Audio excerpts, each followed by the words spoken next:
దేవుని వాగ్దానం. ఈ ఉదయకాలం ఈ వాగ్దానం మీకోసం ఎలా ఉన్నారు? అందరు బాగున్నారా? పొద్దున్న లేచారా? ప్రార్థన చేసుకుంటున్నారా? ఏదన్నా విషయంలో కృంగిపోయినా అలసిపోయినా దేవుడు మాట్లాడే దేవుడు ఆయన.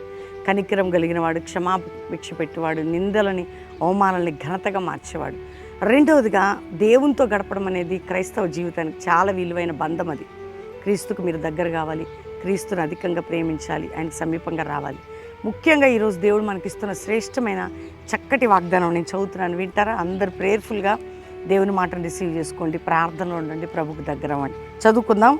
యెషయా గ్రంథం 46వ అధ్యాయం 11వ వచనం 2వ మాట. నేను చెప్పి ఉన్నాను, దానిని నెరవేర్చెదను, ఉద్దేశించి ఉన్నాను, సఫలపరిచెదను. చెప్పింది నెరవేర్చే దేవుడు, ఉద్దేశించింది సఫలపరిచే దేవుడు.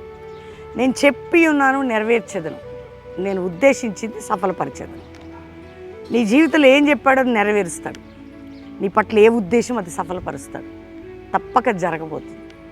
దేవుడు అన్యాయం చేయడు. నీకు ఒక వాగ్దానం ఇచ్చాడు, నీకు ఒక మాట ఇచ్చాడు ఆయన. నువ్వు ప్రార్థిస్తున్నప్పుడు, నువ్వు దేవునితో గడిపినప్పుడు, నువ్వు వాక్యం వింటున్నప్పుడు నీతో చెప్పింది నెరవేర్చబోతున్నాడు. నీతో నేను చెప్పిన మాట నెరవేర్చే దేవుడు. నేను ఉద్దేశించింది సఫలపరుస్తా. ఎవ్వరు మాట ఇచ్చినా తప్పిపోవచ్చండి. నీ తల్లి ఒకవేళ చేస్తాను, తండ్రి చేస్తాను కానీ పరిస్థితులను బట్టి చేయలేకపోవచ్చు. వాళ్ళు కావాల్సుకొని కాదు, ఎవరైనా మన ఆత్మీయులైన బంధమైన కొన్నిసార్లు. కానీ దేవుడు మాట ఇస్తే చేస్తాడట. ఈరోజు నమ్ముతున్నావా? నీకు నేను మాట ఇచ్చాను, నేను చెప్పింది నెరవేరుస్తా. చెప్పింది నేను ఏం చెప్పానో నీ పట్ల అది నెరవేరుస్తా. నేను చెప్పింది నీ పట్ల నెరవేర్చేదను, నీ జీవితం సఫలపరిచేదను. దేవుడు మాట్లాడే దేవుడు. ఆయన మాటను పట్టుకో, ఆయనను గట్టిగా వాగ్దానాన్ని పట్టుకో, తప్పక నెరవేరుస్తాడు. నేను చెప్పిన మాటను నెరవేర్చేదను. నీ కుటుంబం, నీ జీవితం, నీ హృదయం దేవునికి దగ్గరగా ఉండి వాగ్దానాన్ని పట్టుకుని ప్రార్థన చేసుకో. ఓకేనా? అందరు చెప్పండి, నువ్వు చెప్పింది నా పట్ల నెరవేర్చదు, నేను చెప్పింది నీ పట్ల నెరవేర్చదు. కాబట్టి ఈరోజు నేను చెప్పిన మాట నీ పట్ల నెరవేర్చదు. ఈరోజు వాగ్దానం గట్టిగా పట్టుకొని ఏం చెప్పావు అది నెరవేర్చు ప్రభువా, తప్పక నా జీవితంలో ప్రార్థన చేసుకుందాం. తండ్రి, ఎందరికో నువ్వు వాగ్దానాలు ఇచ్చావు, అవన్నీ నెరవేర్చు నాయన.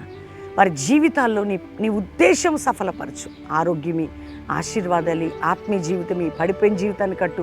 రోగులుంటే స్వస్థపరచు, కృంగిన వారుంటే లేవనెత్తు, తొలగిపోయిన వారుంటే సరైన మార్గంలో నడిపించు. అప్పులు, ఆర్థిక, మానసిక, కుటుంబ పోరాటాల నుంచి విడిపించు. విడిపోయిన భార్యాభర్తలు కలవాలి నాయన. కుటుంబ జీవితాలు సంతోషం ఉండాలి, ఆర్థిక విషయాల్లో నెమ్మది ఉండాలి, జాబ్స్ విషయంలో, అన్ని విషయాల్లో కూడా గొప్ప కార్యం వారి పట్ల జరిగించండి. కుటుంబంలో తండ్రి గర్భం లేదని ఏడుస్తున్న స్త్రీలు మంచి గర్భఫలం ఇవ్వండి. గర్భిణీ స్త్రీలకు మంచి ప్రసవం. ఎక్కడెక్కడి నుంచి ఎవరెవరు తప్పి తొలగి చెడి పడిపోయిన ఉన్నారో లేవనెత్తి. ప్రపంచ దేశాల్లో నాయన యుద్ధములు మానిపోవాలయ్యా. సమాధాన సన్నిధికి క్షేమము జరగాలి. మా భారతదేశాన్ని రక్షించండి. క్రైస్తవ సంఘాల్లో ఉజ్జీవం, పరలోక మహిమ, అపోస్తుల కార్యములు ఉన్న ఉజ్జీవం. అంతేకాక తండ్రి, ఏదైతే నువ్వు నాయన జాషువా జనరేషన్ లేపాలది లేపు నాయన. నీకు స్తోత్రం. ఆత్మీయతలు అన్నింటిలో కూడా బిడ్డలు ఎవరినన్నా పోగొట్టుకున్న ధైర్యం, ఆదరణ ఇచ్చి అందరికీ తోడే ఉండమని, మ్యారేజ్ డే, బర్త్డే బిడ్డను బ్లెస్ చేస్తూ యేసు నామములో అడుగుచున్నాం తండ్రి, ఆమెన్.